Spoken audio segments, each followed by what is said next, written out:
Hello friends, আমরা তারাপীঠ থেকে বেরিয়ে পড়লাম লোকাল সাইট সিইং করার জন্য। সকাল 8:30 বাজে আমরা লোকাল সাইট সিইং তারাপীঠ থেকে করবো বলে বেরিয়ে পড়েছি। একটি টোটো ধরেছি, বীরচন্দ্রপুর গ্রামের দিকে রওনা হয়েছি। গতকাল আমরা তারাপীঠে পুজো দিলাম, 7 ঘন্টা লাইনে দাঁড়িয়েছিলাম, এমনি জেনারেল লাইনে। এছাড়া আরও 4টে কি 5টা ভিআইপি লাইন ছিল, কিন্তু আমরা ভিআইপিতে দাঁড়াইনি, আমরা জেনারেল লাইনেই দাঁড়িয়েছিলাম। সেই সকাল থেকে দাঁড়ানোর ফলে যথেষ্ট টায়ার্ড হয়ে গেছিলাম, তাই গতকাল আমাদের পুজো দেওয়া ছাড়া আর বিশেষ কোথাও যাওয়া হয়নি, ঘোরাও হয়নি। তাই আজকের আমরা বেরিয়ে পড়েছি লোকাল সাইট সিইং করবো বলে বীরচন্দ্রপুর গ্রামের দিকে এখন যাচ্ছি। তারাপীঠে ওখান থেকেই টোটো পেয়ে গেলাম আমরা, তো আমাদের কাছ থেকে 500 টাকা করে চাইলো। বেশি একটা দরদাম আমরা করিনি, তাতেই রাজি হয়ে গেছি। এরপর আমরা যখন চলেছি, দুপাশে খেতি জমি দেখতে পেলাম, আর যথেষ্ট ঠান্ডা হাওয়া দিচ্ছে, যেহেতু সকালবেলা স্টার্ট করেছি আমরা।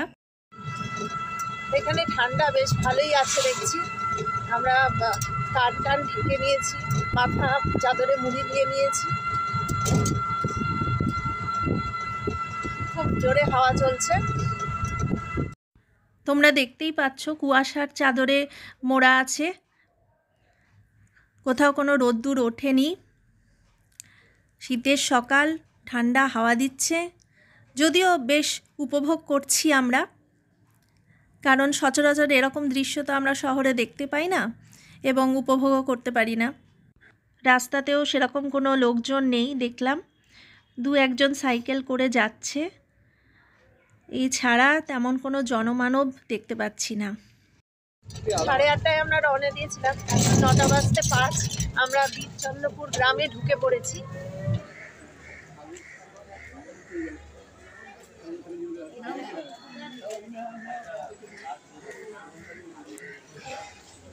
এক চক্র ধাম এখানে।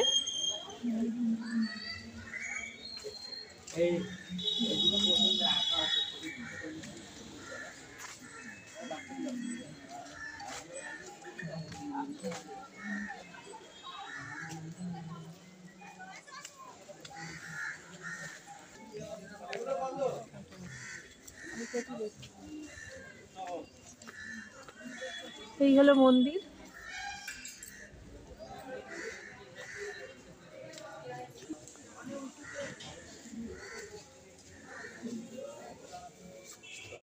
এই মন্দিরটি পুরীর জগন্নাথ মন্দিরের আদলে তৈরি। এখানে জগন্নাথ ছাড়াও মা বিমলা দেবী এবং লক্ষ্মী দেবীর মন্দির আছে।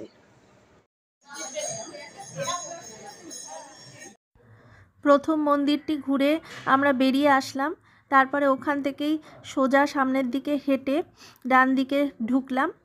এখানে আমরা দেখতে পাচ্ছি আরেকটি মন্দির, এটি হলো শ্রী শ্রী বাঁকারায়ের শ্রী মন্দির, একচক্রাধাম, বীরচন্দ্রপুর। বীরভূমেই প্রচুর মন্দির আছে আমরা যা দেখলাম।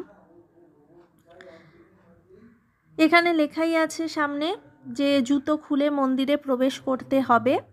আমরা সেই মতো জুতো খুলে প্রবেশ করলাম। এখানে পাশে লেখাও আছে যে কখন পুজো হবে, কখন ভোগ বিতরণ, সব কিছু লেখা আছে। এখানে মন্দিরের পুরোহিতের থেকে শুনলাম যে বৃন্দাবন যদি যান, সেখানে বৃন্দাবনে আপনাকে জিজ্ঞেস করবে যে বাঁকারার মন্দিরে এসেছেন কিনা। হ্যাঁ, বাঁকারার মন্দির মানেই হচ্ছে প্রভু নারায়ণের মন্দির। এখানে নারায়ণের মূর্তি রাখা আছে। শুনলাম যে এটি নাকি গুপ্ত বৃন্দাবন। এখানে গৌরনিতাই মন্দিরও আছে, ছবি তোলা বারণ, তাই আর ছবি দেখালাম না, তবে বিগ্রহটি সত্যি খুব সুন্দর। শ্রী শ্রী নিত্যানন্দ প্রভুর পিতা হারাই পণ্ডিতের পাতাল শিব মন্দির এটি।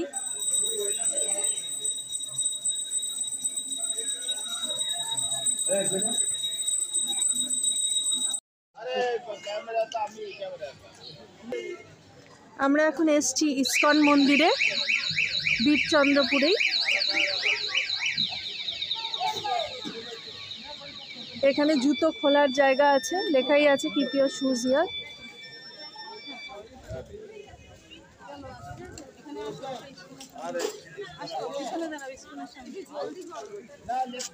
এই সামনে এটি হচ্ছে প্রসাদ কুপন কাউন্টার।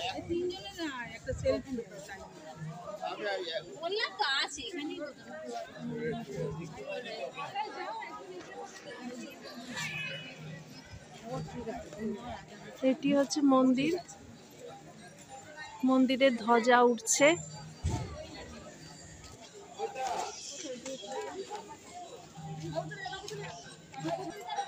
এই সামনে এন্ট্রি, এখান দিয়ে ঢুকতে হবে। এই মন্দিরটির নাম হলো চন্দ্রদয়া মন্দির, এক চক্র চন্দ্রদয়া মন্দির। ডেইলি টেম্পল প্রোগ্রাম দেওয়া আছে এখানে, কখন কি হবে। 4:30 সকাল মঙ্গল আরতি, সকাল 7:30 দর্শন আরতি। দেখলে আপনারা জেনে যাবেন কখন কি আছে।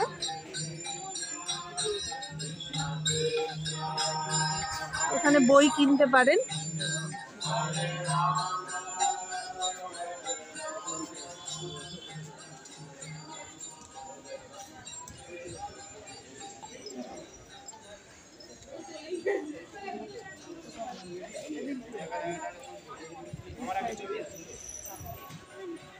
এখানে ভোগ খেতে চাইলে 1টার থেকে ভোগ বিতরণ শুরু হয়, আর 70 টাকা করে ভোগের কুপন কাটতে হবে। এদিকে মহিলাদের জন্য শৌচালয় আছে।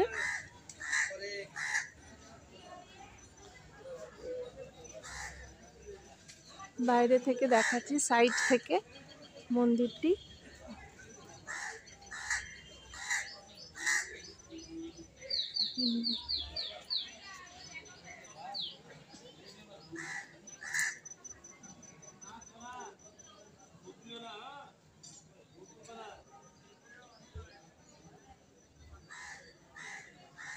এখানে লেখাই আছে ফুল না তুলতে।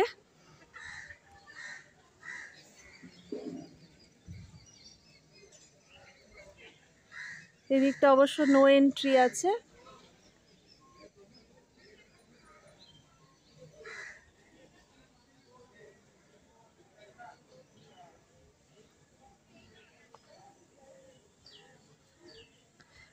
মন্দিরের ভিতরে সেলফি তোলা বা ফটো তোলা একদম নিষিদ্ধ।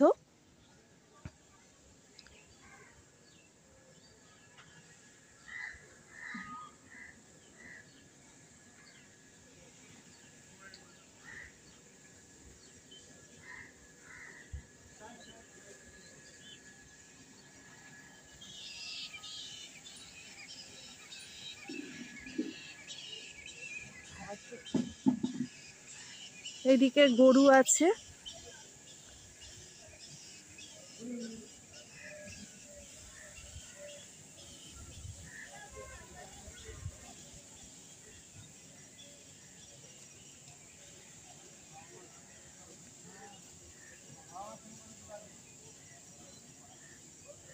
এখানে লেখাই আছে সকলকে বিনীত অনুরোধ, কেউ আমলকি ফল পারবেন না, এই ফল ভগবানের জন্য।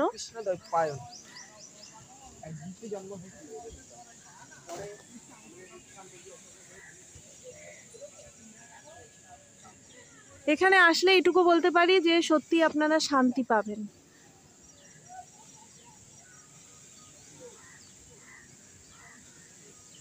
শান্ত নিরিবিলি জায়গা।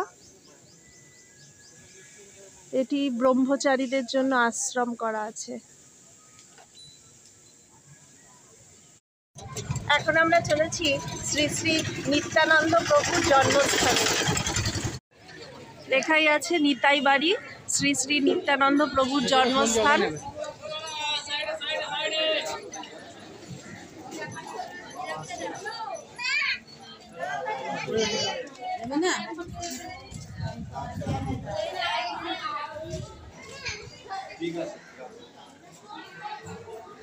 এখানে লেখা আছে ক্যামেরা মোবাইল ফোন জমা রাখতে, জুতো খুলে প্রবেশ করতে হবে।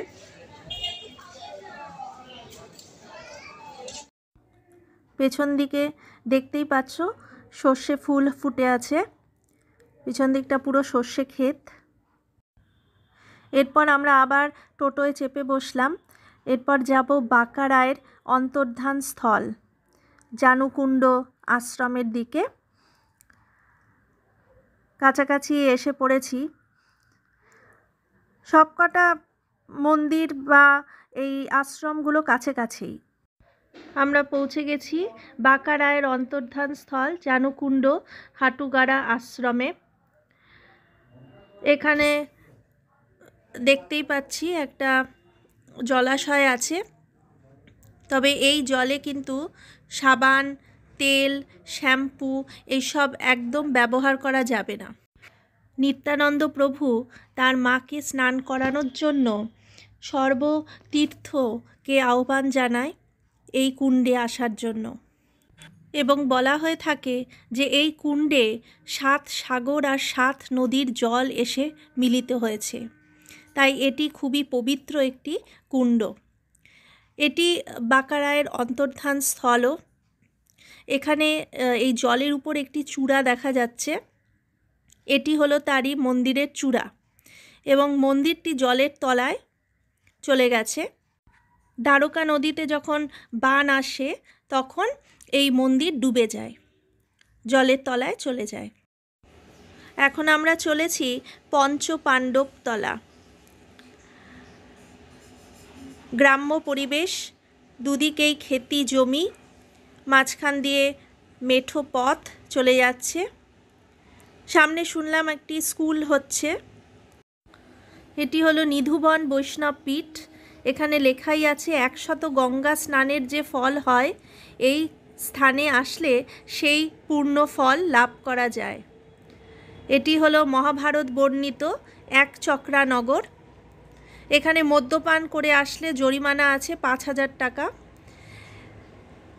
এবং হাফ প্যান্ট পরে আসাও চলবে না। এখানে পাদুকা খুলে রেখেই ভিতরে প্রবেশ করতে হবে। ভিতরে আমরা প্রসাদও পেলাম। এখানকার প্রসাদ পাওয়াও এবং সেটা খাওয়াও পুণ্যের। এই একচক্রানগরে যেখানে আমরা এখন দাঁড়িয়ে আছি, এটি হচ্ছে সেই জায়গা যেখানে মাতা কুন্তী এবং পঞ্চপাণ্ডব এসে আশ্রয় নিয়েছিলেন একটি ব্রাহ্মণ বাড়িতে। এই সেই ব্রাহ্মণ বাড়ি, এবং এখানে স্বয়ং ব্যাসদেব, যিনি মহাভারত রচনা করেছিলেন, তিনি বারংবার এসেছিলেন। তাই এটি একটি মহাপুণ্য স্থান। এই মন্দিরে আমরা ব্যাসদেবের বিগ্রহ দেখতে পাই, এবং এখানে ব্যাসদেব পূজিত হন। এটি এই মন্দিরের একটি নিদর্শন, যেটি অন্য কোনো মন্দিরে আমরা পাব না। এখানে শুনলাম পুরোহিতের কাছ থেকে যে বৃন্দাবনের নিধুবন যেমন রাত্রিবেলা ঢোকা যায় না, মন্দির বন্ধ হয়ে যায়, তেমনি এখানেও বন্ধ হয়ে যায় রাত্রি 9টায়, এবং রাত্রি 9টার পর নাকি এখানে পায়েলের আওয়াজ শোনা যায় এখনও, যেমন বৃন্দাবনে নিধুবনে শোনা যায়। এই একচক্রনগরেই পাণ্ডবরা বকরাক্ষসের বধ করে তারপরে দ্রৌপদীর স্বয়ংবর স্থলে গিয়ে পৌঁছেছিলেন। এই ভিতরে ফটোগ্রাফি অ্যালাউড না, তাই জন্য আমি বাইরে থেকেই তোমাদেরকে দেখাচ্ছি।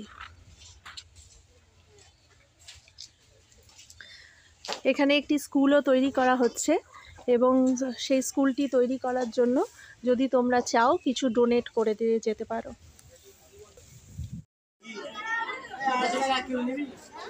এখানে শ্রী রাধা রাসবিহারী মন্দির আছে, ঘুরে দেখলাম।